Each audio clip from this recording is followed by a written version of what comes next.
تتلعب على طول من اسلام رمضان. مره ثانيه التحرك يا ولد يا لعيب، عنده الكنترول، عدى وراح العرضيه من خارجه وضرب الجزاء للفيوم.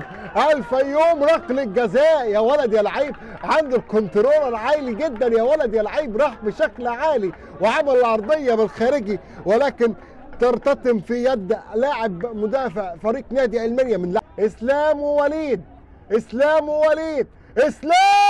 ولكن هوبا جول. يا سلام يا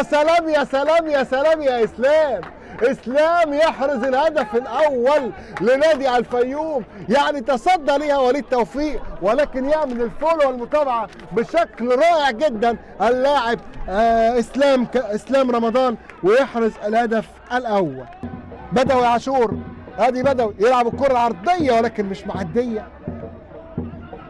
ادي مره ثانيه تتلعب الكره تتعلق، دخلت يا ولد يا جون، حطها حلوه اهو جون ندو. عبد الرحيم ارضيه ملعوبه جول.